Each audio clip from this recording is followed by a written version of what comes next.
아버지, 이제 그만 양로원으로 가시죠. 뭐라고? 내가 왜 양로원에 가? 아버님, 이제는 현실적으로 생각하셔야 해요.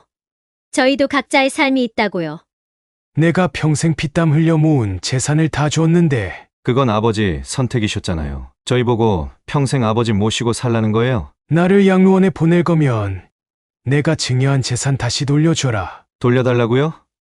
이미 늦었어요. 법적으로 모든 게 저희 소유로 넘어왔잖아요. 이제 와서 무슨 아버지가 스스로 결정하신 일이잖아요. 여보, 이러다가 아버님 돌아가시면 어쩌려고 그래요?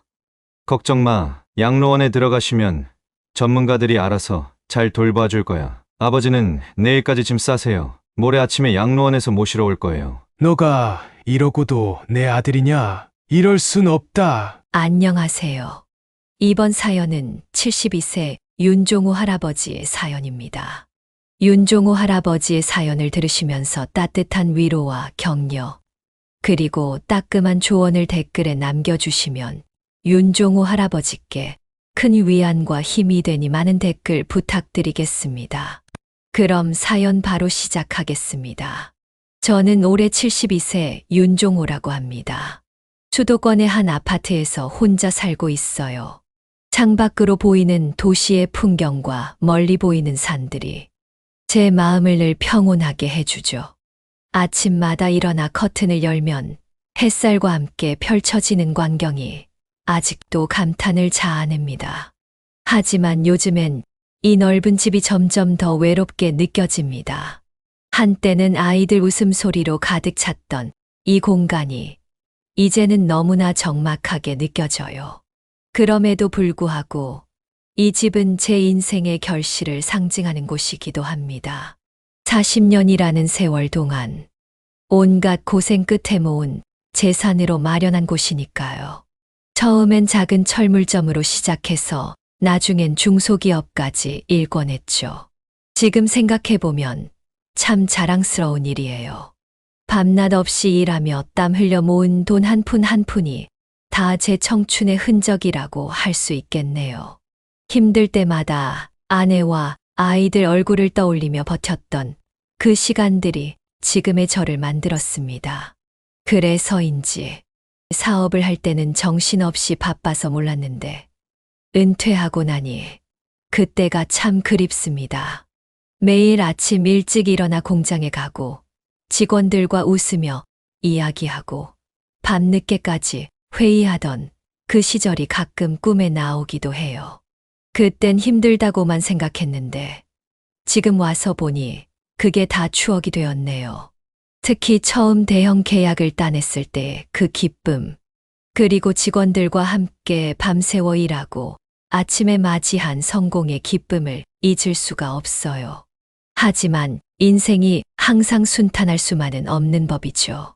5년 전에 아내와 사별하고 나서부터는 정말 외로워졌어요. 50년을 함께 산 사람이 갑자기 사라지니 마치 제 몸의 절반을 잃은 것 같았죠. 처음엔 어떻게 살아야 할지 막막했습니다. 지금도 가끔 새벽에 일어나면 옆자리가 텅 비어 있는 걸 보고 가슴이 아파요.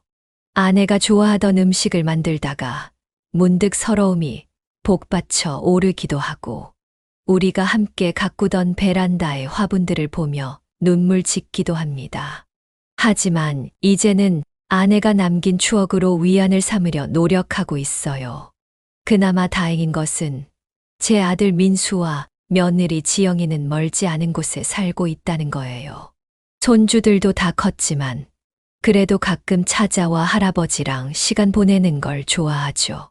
민수는 제법 큰 회사에 다니고 있고 지영이는 학원을 운영하고 있어요. 둘 다 바쁘게 살지만 그래도 부모를 생각하는 마음만큼은 늘 감사하게 생각하고 있습니다. 명절 때 모두가 모여 함께 보내는 시간이 요즘 제게는 가장 행복한 순간입니다. 그렇지만 나이 들수록 점점 더 불안해져요. 건강은 계속 나빠지고 혼자 살기가 점점 더 힘들어졌죠. 가끔은 아들네 가족들과 함께 살고 싶다는 생각이 들었습니다. 아들과 며느리 그리고 손주들의 웃음소리를 들으며 하루를 시작하고 저녁엔 함께 식사하는 그런 평범한 일상이 그립더라고요. 텔레비전을 보다가 재미있는 장면이 나와도 옆에서 함께 웃을 사람이 없다는 게 가장 서글픈 것 같아요. 게다가 요즘엔 관절염 때문에 걷기가 힘들어졌어요. 계단을 오르내리는 것도 점점 버거워졌죠. 장을 보러 가는 것도 빨래를 하는 것도 예전 같지 않아요. 이런 일상적인 일들이 점점 더 어려워질 때마다 앞으로의 삶이 걱정되곤 합니다. 젊었을 땐 몸이 아픈 줄도 모르고 일만 했는데 이제 와서 건강의 소중함을 깨닫게 되었죠. 그래서 오랜 고민 끝에 저는 제 인생의 가장 큰 결정을 내렸습니다. 바로 제가 평생 모은 재산을 아들 민수와 며느리 지영이에게 증여하고 아들 가족과 함께 지내는 것이었죠. 물론 이 결정을 내리기까지 많은 고민이 있었어요. 밤새 뒤척이며 이게 과연 옳은 결정인지 수없이 생각했죠. 하지만 결국 가족을 믿기로 했습니다. 제가 평생 일구어온 모든 것을 아들에게 물려주는 것. 그것은 단순히 재산을 넘기는 것이 아니라 제 인생의 결실을 전하는 거라고 생각했습니다. 하지만 굳게 마음을 먹었음에도 평생을 일하며 모은 재산을 자식들에게 물려주는 일은 결코 쉬운 결정이 아니었습니다. 몇 달 동안 잠 못 이루는 밤을 보내며 고민했죠. 그러다 문득 아내의 모습이 떠올랐어요. 여보, 당신이라면 어떻게 하겠소? 라고 중얼거리며 아내의 사진을 바라보곤 했습니다. 아내였다면 아마 망설임 없이 아이들을 위해 모든 걸 내어주었을 거예요. 그 생각을 하니 마음이 한결 가벼워졌습니다. 드디어 용기를 내어 민수와 지영이에게 재산 증여를 제안하기로 마음먹었습니다. 그날따라 유난히 아침 공기가 상쾌했어요. 마치 자연도 제 결정을 응원해 주는 것 같았죠. 테이블 위에는 제가 좋아하는 국화차를 준비해 놓았어요. 차 향기를 맡으며 마음을 가다듬었죠. 얘들아, 너희에게 할 이야기가 있다. 그동안 평생 모은 내 재산을 너희에게 증여할 생각이다. 라고 말을 꺼내자마자 민수와 지영이의 눈이 동그래졌어요. 아들과 며느리의 반응은 제 예상을 훨씬 뛰어넘었습니다. 마치 큰 상을 받은 것처럼 아들과 며느리는 환호성을 질렀고 눈물까지 글썽이며 감격스러워했습니다. 지영이가 먼저 입을 열었어요. 아버님, 정말 감사합니다. 저희가 꼭 잘 모실게요. 며느리의 목소리가 떨리는 게 느껴졌죠. 민수도 연신 고개를 숙이며 감사 인사를 했습니다. 아버지, 이렇게 큰 결정을 해주셔서 정말 감사합니다. 저희가 아버지의 노후를 꼭 책임질게요. 아들과 며느리의 반응을 보니 한편으로는 기뻤지만 다른 한편으로는 왠지 모를 불안감도 스쳐 지나갔습니다. 너무 과하게 기뻐하는 것 같아 조금 당황스러웠거든요. 하지만 곧 그런 생각을 떨쳐버렸습니다. 내가 너무 예민한가? 라고 스스로를 달래며 아이들의 진심을 믿기로 했죠. 며칠 뒤 믿을 만한 변호사를 찾아갔습니다. 오랜 친구인 창석이가 소개해 준 분이었어요. 변호사 사무실에 들어서자 책장 가득 꽂힌 법전들이 눈에 들어왔습니다. 그 모습을 보니 왠지 모르게 안심이 되더군요. 변호사는 친절하게 법적 절차에 대해 설명해 주었습니다. 윤 선생님, 재산 증여에는 여러 가지 고려할 점이 있습니다. 우선 증여세 문제가 있고요. 또 혹시 모를 상황에 대비해 일부 재산은 따로 관리하는 것이 좋습니다. 변호사의 말 한마디 한마디를 주의 깊게 들었습니다. 특히 윤 선생님의 노후 대비를 위한 계좌를 따로 만들어두는 것이 좋습니다. 라는 조언이 귀에 콱 박혔어요. 순간 아내와 함께 노후를 준비하며 이야기 나누던 때가 떠올랐습니다. 그때 우리는 이런 상황을 예상하지 못했죠. 가슴 한편이 아려왔지만 현실적인 조언이라 고개를 끄덕였습니다. 변호사와의 상담을 마치고 집에 돌아와 재산 목록을 꼼꼼히 작성하기 시작했습니다. 부동산, 예금, 주식 등 평생 모은 재산을 하나하나 정리하다 보니 감회가 새롭더군요. 서랍 속에서 오래된 통장을 발견했을 때는 눈시울이 붉어졌어요. 그 통장에는 아내와 함께 어렵게 모은 첫 목돈이 기록되어 있었거든요. 여보, 우리가 이렇게 열심히 살았던 거요. 라고 중얼거리며 통장을 어루만졌습니다. 옛날 생각에 잠겨 한동안 멍하니 앉아 있었어요. 그러다 문득 정신을 차리고 다시 목록 작성에 몰두했습니다. 며칠 밤을 새워가며 모든 재산을 꼼꼼히 정리했죠. 증여 계획을 세우면서는 많은 고민이 있었습니다. 어떤 재산을 언제, 어떻게 넘겨줄 것인지, 또 제 노후는 어떻게 준비할 것인지, 결정해야 할 것들이 산더미 같았어요. 밤마다 식은땀을 흘리며 고민했죠. 때로는 이 결정이 옳은지 의심이 들기도 했습니다. 드디어 가족회의 날이 왔습니다. 거실에 다 같이 모여 앉았는데 왠지 모두의 표정이 굳어 있었어요. 무거운 침묵이 흘렀죠. 민수가 조심스럽게 물었어요. 아버지, 저희가 어떻게 하면 될까요? 그 질문에 저는 잠시 눈을 감고 깊은 숨을 내쉰 후 대답했습니다. 나는 단지 너희와 함께 남은 여생을 행복하게 지내고 싶을 뿐이다. 큰 것을 바라는 게 아니야. 같이 밥 먹고 소소하게 일상적인 이야기하며 행복한 시간을 보내고 힘들 때는 곁에 있어 주는 것. 그걸로 충분하다. 제 말을 듣자 아들과 며느리의 표정이 한결 부드러워졌어요. 지영이는 눈물을 글썽이며 말했습니다. 아버님, 저희가 꼭 잘 모시겠습니다. 걱정 마세요. 저희 가족이 항상 함께 있을 거예요. 민수도 고개를 끄덕이며 동의했죠. 그 순간 제 마음 속에 있던 불안과 걱정이 조금은 녹아내리는 것 같았습니다. 우리는 그날 밤늦게까지 이야기를 나눴어요. 증여 조건, 향후 생활 계획, 그리고 서로에 대한 기대와 약속들을 하나하나 정리해 나갔습니다.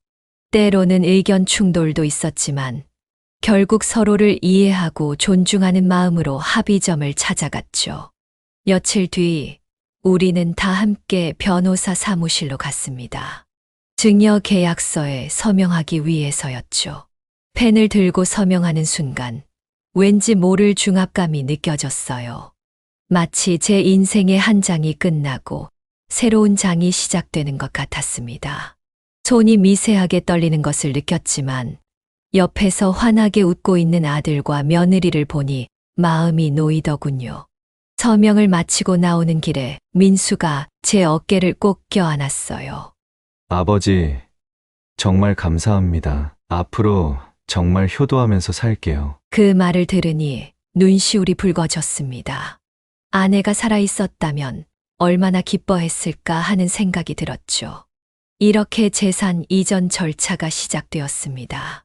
복잡한 서류 작업과 행정 절차를 거치면서 때론 지치기도 했지만 새로운 삶에 대한 기대감으로 버텼습니다. 은행, 부동산 중개소, 세무서 등을 오가며 하루하루를 바쁘게 보냈죠. 그런데 예상치 못한 일이 벌어졌어요. 주변 지인들의 반응이 제 예상과는 많이 달랐던 겁니다. 오랜 친구인 창석이가 제일 먼저 찾아와 걱정을 표했어요. 종호야, 정말 다 줘버리는 거야? 나중에 후회하지 않을까? 그의 말에 처음으로 제 결정에 대한 의구심이 들기 시작했습니다. 다른 친구들도 비슷한 반응이었어요. 어떤 이는 자식들은 다 배은망덕하다며 극단적인 말까지 했죠. 심지어 교회 목사님까지 조금 더 시간을 두고 생각해보는 게 어떠세요? 이렇게 조언하셨습니다. 이런 주변의 반응에 처음에는 당황스러웠어요. 하지만 곧 제 신념을 다잡았습니다. 내 자식들을 믿는다. 그리고 이건 내 선택이야. 후회는 없을 거야. 라고 단호하게 말했죠. 제 확고한 태도에 대부분의 지인들은 더 이상 말을 아꼈습니다. 그럼에도 불구하고 밤마다 이불 속에서 혼자 생각할 때면 가끔 불안한 마음이 들기도 했습니다. 내 결정이 정말 옳은 걸까? 아이들이 정말 약속을 지켜줄까? 이런 의문들이 머릿속을 맴돌았죠. 때로는 한밤중에 식은땀을 흘리며 깨어나기도 했어요. 하지만 그럴 때마다 아내와 함께 찍은 옛날 사진을 꺼내보곤 했습니다. 그 사진 속에는 젊고 행복했던 우리 부부와 어린 민수의 모습이 담겨 있었죠. 그 순수한 미소를 보고 있으면 어느새 마음이 편안해졌어요. 그래, 우리 민수는 달라. 우리 가족은 반드시 잘 될 거야. 결국 저는 제 결정을 믿기로 했습니다. 비록 마음이 흔들릴 때도 있었지만 가족에 대한 사랑과 신뢰가 그 어떤 불안감보다 컸기 때문입니다. 이제 시작이야. 새로운 인생의 장을 열어가는 거야. 라고 스스로를 다독이며 앞으로의 날들을 기대해 보았습니다.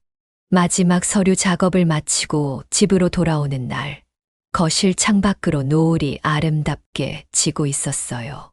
그 붉은 빛을 보며 생각했습니다. 내 인생의 황혼도 저 노을처럼 아름다울 수 있겠지. 비로소 마음이 편안해지는 것 같았습니다. 재산 증여가 완료되고 아들 가족과 함께 살기 시작한 첫 몇 주는 정말 행복했습니다. 마치 오랫동안 꿈꿔왔던 이상적인 가족의 모습이 현실이 된 것 같았죠. 매일 아침 고등학교 3학년인 큰 손주 민재와 중학교 2학년인 작은 손주 서연이의 등교 준비하는 소리에 눈을 뜨곤 했어요. 아이들의 발걸음 소리, 책가방 챙기는 소리, 그리고 가끔씩 들리는 장난스러운 다툼 소리까지. 모든 것이 음악처럼 들렸습니다. 아침 식사 시간은 특히 즐거웠어요. 며느리 지영이가 정성스레 차려준 식사를 함께하며 하루를 시작했죠. 밥상에는 항상 제가 좋아하는 된장국이 올라와 있었고 손주들의 영양을 위해 다양한 반찬들도 빼곡했습니다. 할아버지, 저 오늘 모의고사 보고 와요. 응원해주세요. 민재가 씩씩하게 인사하고 나가는 모습을 보며 가슴이 뿌듯했습니다. 저는 손주의 어깨를 토닥이며 그래, 우리 민재 잘할 거야. 힘내라. 서연이는 할아버지, 제가 좋아하는 국어 선생님이랑 똑 닮으셨어요. 선생님처럼 멋진 말씀 많이 해주세요. 라며 애교 섞인 말을 건네곤 했어요. 그럴 때마다 제 마음은 꿀처럼 달콤해졌습니다. 저녁 시간이 되면 온 가족이 거실에 모여 앉아 그날 있었던 일들을 나누곤 했어요. 민수는 회사에서 있었던 재미있는 에피소드를 들려주었고, 지영이는 학원에서 겪은 일들을 이야기했죠. 민재는 대학 입시 준비로 힘들어하면서도 꿈을 향해 노력하는 모습을 보여주었고, 서연이는 친구들과 있었던 소소한 일상을 생기 있게 전해주었어요. 제 마음 속 깊은 곳에서는 이런 생각이 들었습니다. 이래서 내가 그동안 그렇게 열심히 살아왔구나. 이 행복한 순간을 위해서였어. 하늘나라로 먼저 간 아내 생각이 나서 눈시울이 붉어지기도 했지만 아내도 하늘에서 우리 가족을 보며 미소 짓고 있을 거라 믿었습니다. 민수는 퇴근 후 항상 제 방에 들러 안부를 물었어요. 아버지, 오늘 하루 어떠셨어요? 불편한 건 없으셨고요. 아들의 따뜻한 말 한마디에 하루의 피로가 싹 가시는 것 같았죠. 지영이는 수시로 제가 필요한 것이 없는지 살폈습니다. 아버님, 이불은 따뜻하세요? 더 두꺼운 걸로 가져다 드릴까요? 며느리의 세심한 배려에 매번 감동했어요. 하지만 이런 행복도 잠시 갑자기 제 건강이 악화되었어요. 어느 날 아침 가슴에 심한 통증을 느끼며 눈을 떴습니다. 숨을 쉬기가 힘들었어요. 마치 가슴을 누군가가 강하게 누르고 있는 것 같았죠. 식은땀이 온 몸을 적셨고 손끝이 저려왔어요. 겨우 힘을 내어 민수야, 라고 불렀습니다. 아버지, 괜찮으세요? 민수의 다급한 목소리가 들리더니 곧 방문이 벌컥 열렸어요. 민수와 지영이가 놀란 표정으로 뛰어들어왔죠. 여보, 빨리 119에 전화해요.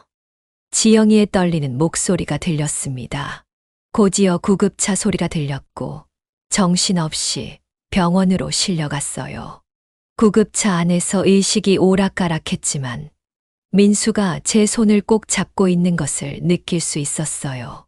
아버지, 제발 힘내세요. 그렇게 중환자실에서 며칠을 보냈어요.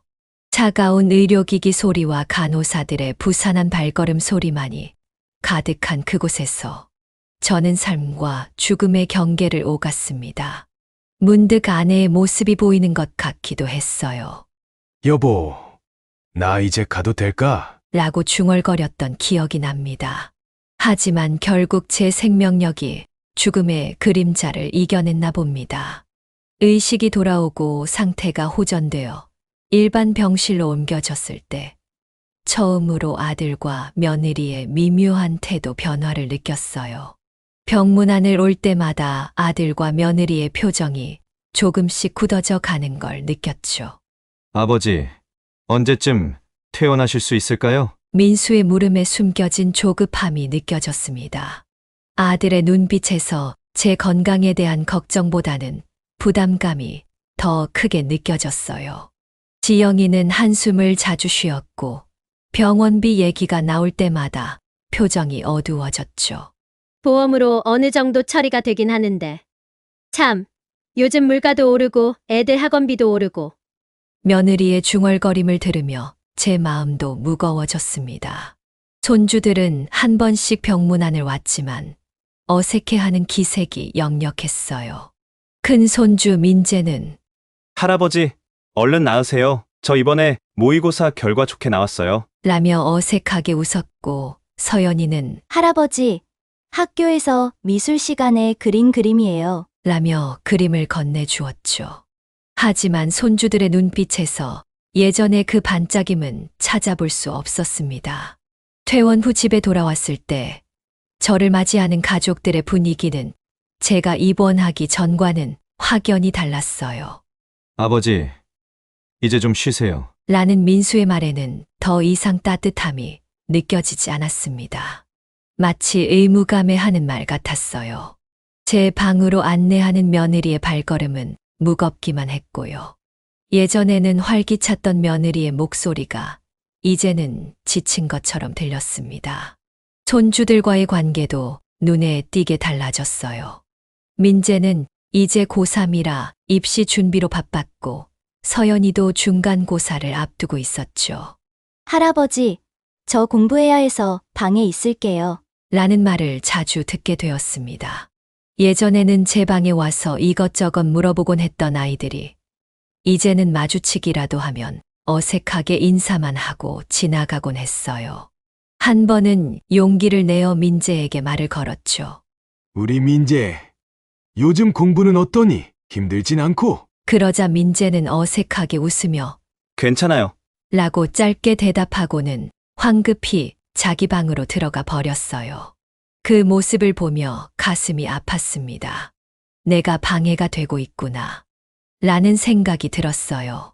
식사 시간도 많이 달라졌어요. 예전에는 온 가족이 모여 웃음꽃을 피웠는데 이제는 각자 따로 먹는 일이 잦아졌습니다. 아버님, 애들이 학원 가느라 바빠서 저희는 먼저 먹었어요. 음식은 식탁에 있으니 천천히 드세요. 라는 지영이의 말에 가슴이 아팠죠. 혼자 식탁에 앉아 밥을 먹으며 왁자지껄했던 예전 식사 시간이 그리워졌어요. 대화도 줄어들었어요. 이제는 필요한 말들만 주고받을 뿐, 더 이상 서로의 일상을 나누지 않았습니다. 거실에 모여 앉아 TV를 보더라도 예전처럼 대화를 나누지 않았어요. 각자 휴대폰만 들여다보거나 무거운 침묵 속에서 시간을 보내곤 했죠. 점점 더 외로워지는 제 마음을 달래기 위해 집안일이라도 돕고 싶었습니다. 내가 설거지라도 할게. 라고 말했더니 며느리의 반응이 의외로 차가웠어요. 아니에요, 아버님. 그러다 그릇 깨뜨리시면 어쩌려고 그러세요. 그냥 쉬세요. 그 말에 담긴 노골적인 불만이 가슴에 꽉 박혔습니다. 내가 이제 쓸모없는 존재가 되어버린 걸까? 라는 생각에 마음이 씁쓸했어요. 그러던 어느 날 병원에 정기 검진을 받으러 가는 날 민수에게 동행을 부탁했어요. 아들아, 나 좀 데려다 줄 수 있니? 그러자 민수는 난처한 표정을 지으며 대답했습니다. 아버지, 제가 오늘 중요한 회의가 있어서요. 혼자 가실 수 있죠? 아들의 목소리에서 미안함보다는 귀찮아하는 듯한 뉘앙스가 느껴져 마음이 아팠어요. 결국 저는 혼자 버스를 타고 병원에 가야 했습니다. 오랜만에 타는 버스의 창밖을 바라보며 문득 아내와 함께 다니던 때가 그리워졌어요. 여보, 당신이 있다면 이렇게 외롭진 않았을 텐데. 라는 생각에 눈시울이 붉어졌습니다. 병원에 도착해서 검사를 받는 내내 옆에서 손잡아 주던 아내의 온기가 그리웠어요. 그리고 용돈이 필요해 민수에게 말했을 때의 일은 지금도 생각하면 가슴이 아픕니다. 그날 저는 오랜만에 친구들과의 모임에 나가고 싶어 용기 내어 민수에게 다가갔어요.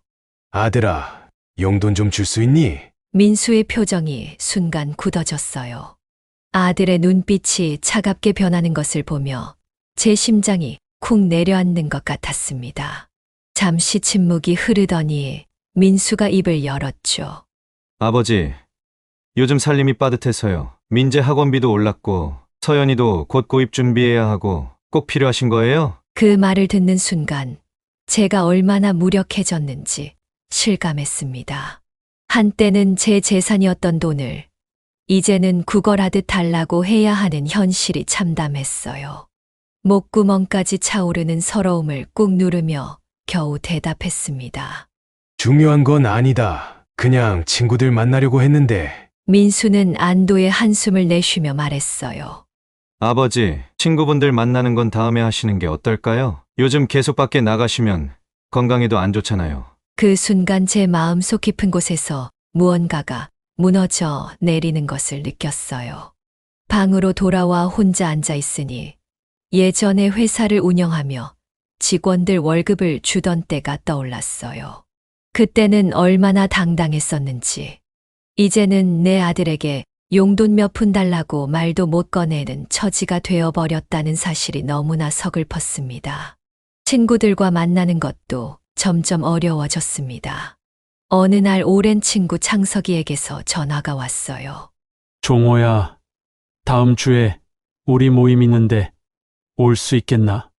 반가운 마음에 그래, 꼭 가야지. 라고 대답했죠. 모처럼 기분이 좋아져 거실로 나가 가족들에게 이 소식을 전했어요. 그런데 이 말을 들은 지영이의 반응이 의외였어요.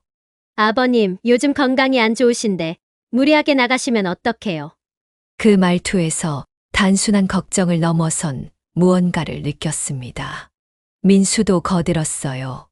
맞아요, 아버지. 요즘 감기가 다시 유행이라고 하던데 연세 드신 분들은 특히 조심해야 한다고 하더라고요. 아들과 며느리의 말에는 겉으로는 걱정이 묻어 있었지만 속내는 다른 것 같았어요.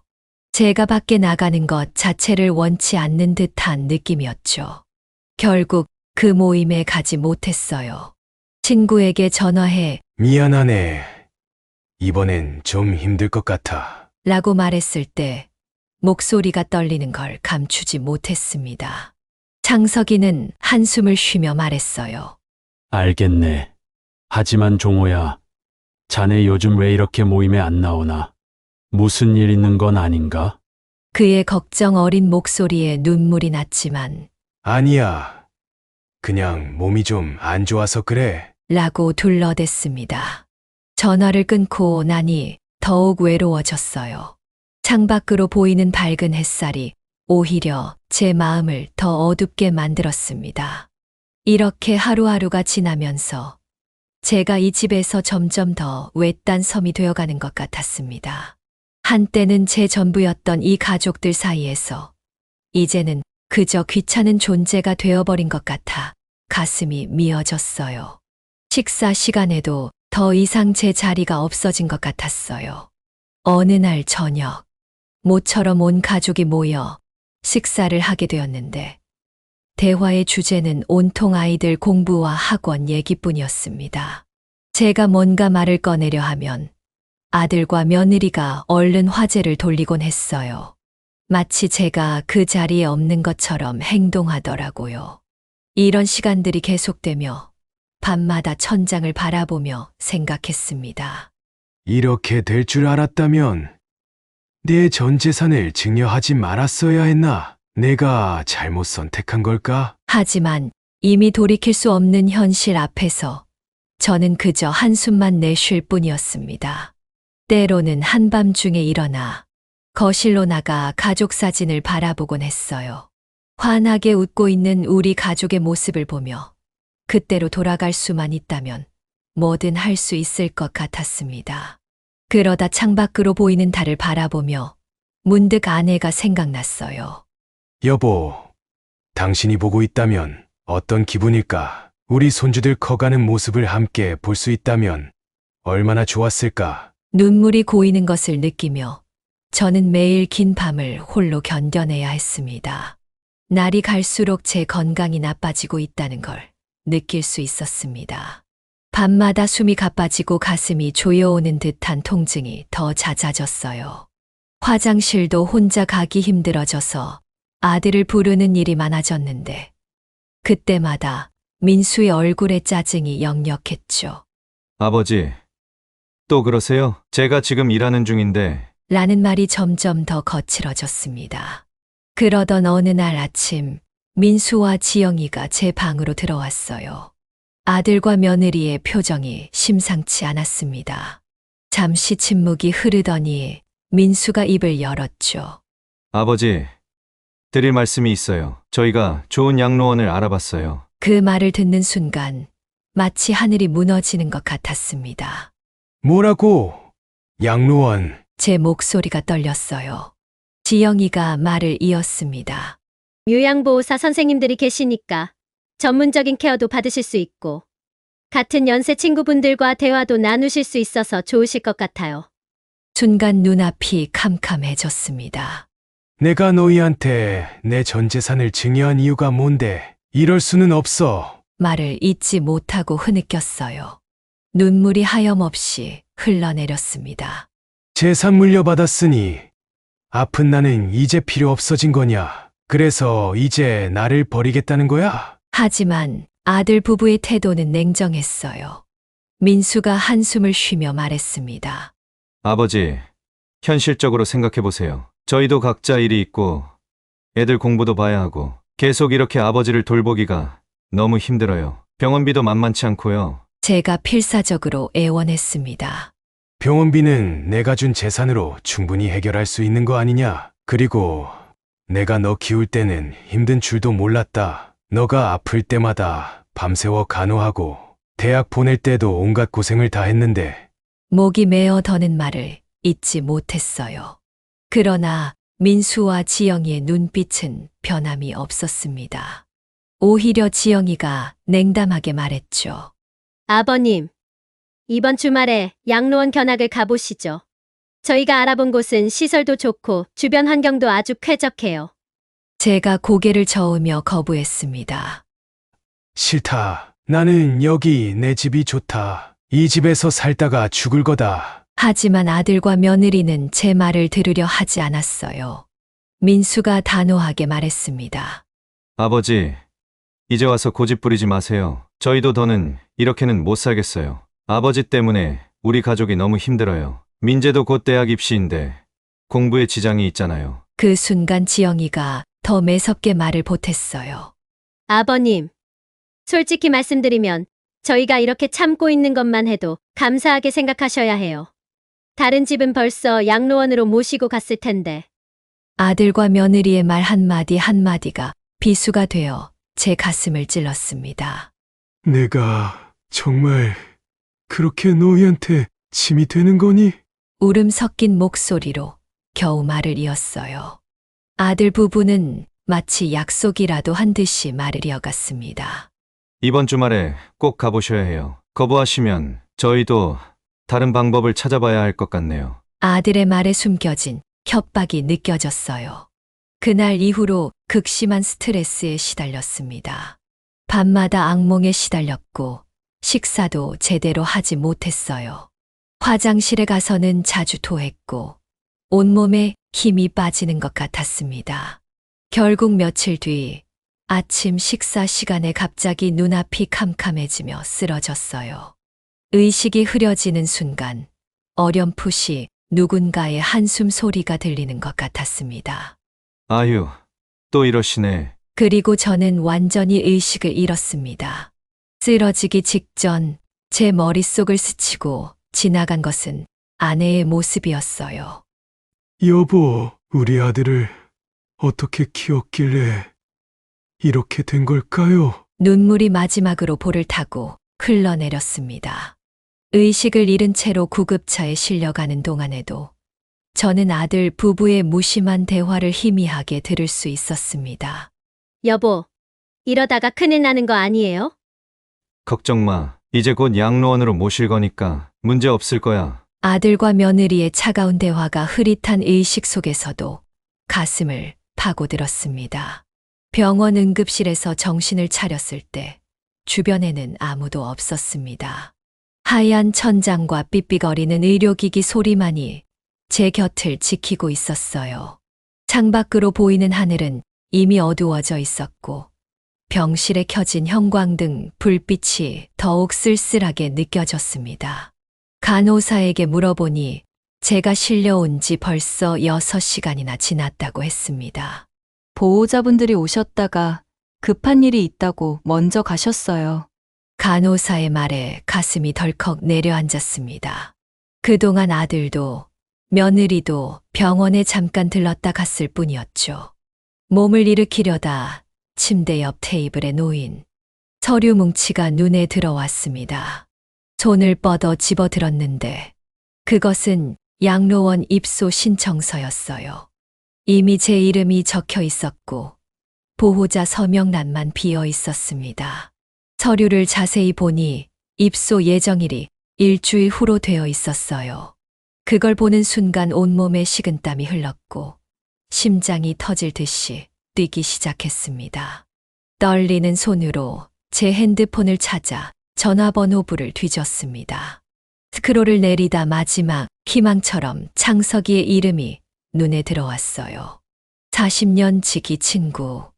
이제 그가 제가 의지할 수 있는 마지막 사람이었습니다. 신호음이 3번 울리고 여보세요? 친구의 목소리를 듣는 순간 눈물이 왈칵 쏟아졌습니다. 창석아, 나 좀 도와줘.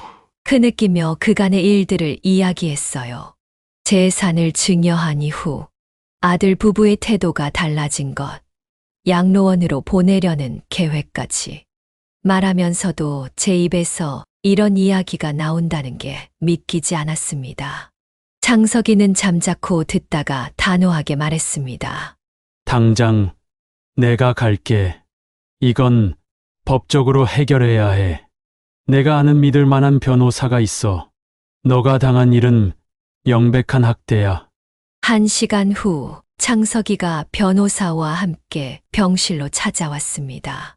창석이는 제 손을 꼭 잡아주었고 변호사는 노트북을 펼쳐 제 진술을 하나하나 꼼꼼히 기록했습니다. 윤 선생님, 증여 취소는 충분히 가능합니다. 특히 부양 의무 불이행과 학대는 민법상 명백한 취소 사유가 됩니다. 게다가 이런 계획적인 문서까지 있다니. 변호사의 설명을 들으면서도 제 마음은 무거웠습니다. 아들을 상대로 법적 대응을 한다는 게 얼마나 가슴 아픈 일인지.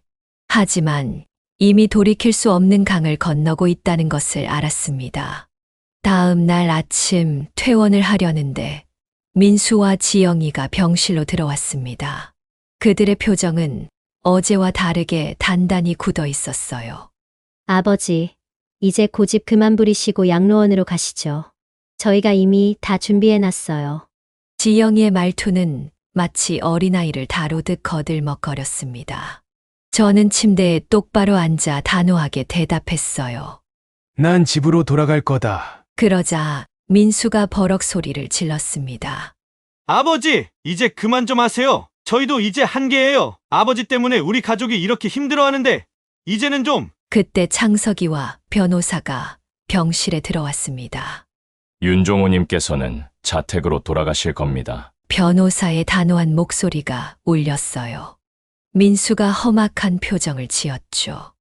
누구시길래 참견이십니까? 저는 윤종호님의 변호사입니다. 현재 준비 중인 증여 취소 소송과 관련해서 의뢰인께서 자택으로 귀가하시는 게 좋겠다고 판단됩니다. 변호사의 말에 아들과 며느리의 얼굴이 새하얗게 변했습니다. 상황이 점점 격해지자 병원 측에서 경찰을 불렀습니다. 민수는 이성을 잃은 듯 했어요. 제 팔을 잡고 강제로 끌고 가려 했죠.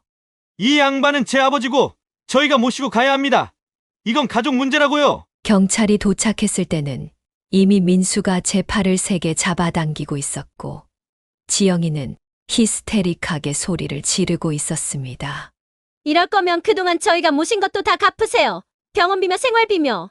경찰은 상황을 자세히 파악한 후 제가 자유의사로 결정할 권리가 있다고 밝혔습니다. 그 자리에서 저는 떨리는 목소리로 말했습니다. 나는 증여 취소 소송을 재개할 거다. 너희가 나를 이렇게 배신할 줄은 몰랐다. 이제 법으로 해결하자. 그 말을 들은 민수의 얼굴이 창백해졌습니다. 처음으로 아들의 눈에서 당황스러움이 보였어요. 아버지, 무슨 말씀이세요? 하지만 이미 제 마음은 굳게 닫혀 있었습니다. 40년간 일구어온 재산도 재산이지만 아들이 저를 대하는 태도에서 인간의 기본적인 도리마저 저버린 것이 가장 큰 상처였으니까요. 더 이상의 핑계나 변명은 필요 없다. 이제 법정에서 만나자. 그날 저는 창석이의 도움으로 임시 거처를 마련했습니다. 퇴원하면서 아들이 마지막으로 던진 말이 아직도 귓가에 맴돕니다.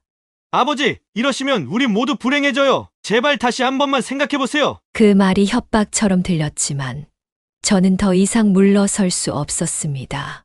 재판 준비 과정은 쉽지 않았습니다. 매일같이 변호사 사무실에 가서 진술서를 작성하고 증거를 정리하고 그 과정에서 더 많은 충격적인 사실들이 드러났어요. 민수와 지영이는 제가 재산을 증여하기도 전부터 치밀하게 계획을 세워두고 있었던 거죠. 첫 재판이 열린 날, 법정에서 민수를 마주했을 때의 심정은 지금도 잊을 수 없습니다. 제가 그토록 사랑하고 자랑스러워했던 아들의 얼굴에서 더 이상 따뜻함을 찾을 수 없었어요. 그저 차갑게 식어버린 욕심만이 보였죠. 재판이 진행되면서 하나둘씩 드러나는 사실들은 저를 더욱 아프게 했습니다. 민수와 지영이는 제가 재산을 증여하기로 이야기한 날부터 양로원을 알아보고 있었고, 심지어 집을 팔아 다른 곳으로 이사 갈 계획까지 세워두고 있었더군요. 변호사가 제출한 증거들 중에는 양로원과 주고받은 문자도 있었습니다. 최대한 빠르게 양로원 입소를 진행하고 싶습니다. 미리 자리를 잡아주실 수 있을까요? 라는 지영이의 문자 내용을 읽었을 때는 눈앞이 캄캄해졌습니다. 더 가슴 아픈 것은 제가 입원해 있는 동안 아들과 며느리는 이미 집에 있는 제 물건들을 정리하기 시작했다는 사실이었습니다. 오랫동안 간직해온 아내의 사진과 유품들까지 제가 가장 소중히 여기던 것들을 그들은 이미 처분할 계획을 세워두고 있었어요. 당시 피고인들은 원고의 유품을 어떻게 처리할 계획이었습니까? 라는 변호사의 질문에 지영이는 당당하게 대답했습니다. 공간을 정리할 필요가 있었어요. 어차피 양로원에 가시면 그런 물건들은 필요 없을 거라고 생각했습니다. 재판 과정에서 가장 충격적이었던 것은 홈카메라에 녹음된 대화 내용이 공개되었을 때였습니다. 제가 집에 혼자 있을 때 걱정된다고 설치해둔 카메라였죠. 이제 아버지 양로원으로 보내면 이 집과 재산은 정말 다 우리 거야. 아버지는 양로원에서 알아서 해주겠지. 라는 지영이의 말이 법정에 울려 퍼졌을 때 방청석에서는 탄식이 터져 나왔습니다. 더욱 뼈아픈 것은 손주들과 관련된 이야기였습니다. 민재와 서연이에게 할아버지는 이제 멀리 가시는 거야. 너희들이 공부에 집중할 수 있게. 라고 말하는 장면도 있었죠. 손주들에게까지 이런 식으로 세뇌를 시키다니. 재판이 진행될수록 아들과 며느리의 태도는 점점 더 공격적으로 변해갔습니다. 아버지가 정신적으로 불안정하신 상태에서 우리를 오해하신 겁니다. 저희는 오히려 아버님을 위해 최선을 다했습니다. 라며 사실을 부인하려 했지만 이미 확실한 증거들 앞에서 그들의 변명은 공허하게 들릴 뿐이었습니다. 최종 판결을 기다리면서 매일 밤 잠들기 전에 아내의 사진을 보며 중얼거렸어요. 여보, 내가 이러려고 평생 돈을 모았던 게 아닌데 우리 아들을 어떻게 저렇게 키웠나 싶어요. 당신이 살아있었다면 이런 일은 없었을 텐데. 드디어 판결이 선고되는 날이 왔습니다. 법정에 들어서는 순간 민수와 눈이 마주쳤어요. 한때는 그토록 자랑스러웠던 아들의 눈빛에서 이제는 그저 낯선 사람의 차가움만이 느껴졌습니다. 재판장님이 판결문을 읽기 시작했습니다. 피고인들의 행위는 명백한 배신 행위이자 부양 의무 불이행으로 인정됩니다. 이에 본 법원은 원고의 징역 취소 청구를 인용하여 피고인들에 대한 징역 계약 취소를 선고합니다.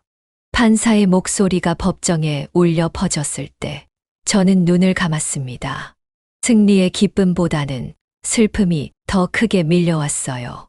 한 가정의 아버지로서 이런 방식으로 아들과의 관계가 정리되어야 한다는 사실이 너무나 가슴 아팠습니다. 선고가 끝난 후 민수와 지영이는 고개를 푹 숙인 채 법정을 빠져나갔습니다. 마지막까지 제 눈을 한 번도 마주치지 않더군요.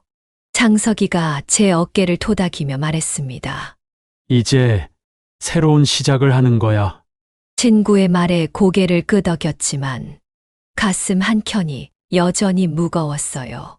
그래도 이제는 제 인생의 주도권을 다시 찾은 것 같아 마음이 한결 가벼워졌습니다. 재산을 되찾은 후 첫 번째 한 일은 아들 부부와의 완전한 관계 단절을 선언한 것이었습니다. 이제 더 이상 너희와는 부모 자식이 아니다. 너희가 나를 버렸듯 나도 이제 너희를 놓아주마. 떨리는 목소리로 이 말을 전했을 때 민수의 눈에 처음으로 진짜 눈물이 고이는 것을 보았어요. 하지만 이미 너무 많은 것이 깨져버린 후였습니다. 그리고 창석이의 도움으로 새로운 집을 구했습니다. 전에 살던 곳보다는 작지만 오히려 마음이 편했어요. 창문 너머로 보이는 작은 공원의 풍경이 참 좋습니다. 매일 아침 일찍 일어나 공원을 산책하는 것이 제 새로운 일과가 되었어요. 종호야, 이제 건강관리 잘해야 한다. 창석이의 조언대로 가까운 병원에서 재활 치료를 시작했습니다. 처음에는 힘들었지만 하루하루 몸이 좋아지는 걸 느끼니 의욕이 생기더군요. 물리치료사 선생님께서 할아버님, 의지가 대단하세요. 이렇게 칭찬해 주실 때마다 더 열심히 하게 되더라고요. 우연한 기회에 동네 노인복지관을 알게 되었어요. 처음에는 그저 시간을 보내러 갔는데 지금은 오히려 제가 그곳에서 봉사활동을 하고 있습니다. 저보다 더 연세가 많으신 어르신들의 말동무가 되어드리고 간단한 심부름도 해드리고 있죠. 윤 선생님, 우리 같이 나이 든 사람들은 서로 의지해야 해요. 복지관에서 만난 박 선생님의 말씀이 가슴에 와닿았습니다. 비슷한 아픔을 가진 분들과 이야기를 나누다 보니 제가 겪은 일이 저 혼자만의 일이 아니었다는 걸 알게 되었어요. 오히려 그분들의 이야기를 들으며 제가 위로를 받았습니다.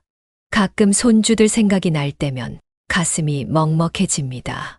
민재와 서연이는 잘 지내고 있을까? 하지만 이제는 그 그리움조차 제가 감당해야 할 몫이라고 생각해요. 대신 복지관에서 만나는 어린이들과 이야기를 나누며 그 빈자리를 조금씩 채우고 있죠. 할아버지, 이 책 재미있어요? 복지관 도서관에서 아이들에게 책을 읽어주는 봉사를 시작했거든요.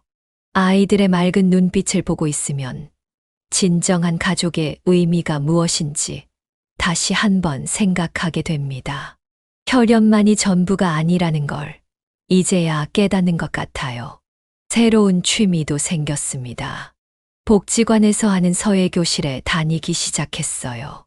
마음을 비우고 글자에 집중하다 보면 세상 근심이 다 사라진다는 선생님의 말씀처럼 붓글씨를 쓰는 동안만큼은 모든 번뇌를 잊을 수 있습니다. 요즘은 매일 일기를 씁니다. 제 인생의 마지막 장을 의미 있게 채우고 싶어서요. 어제는 이런 글을 썼습니다.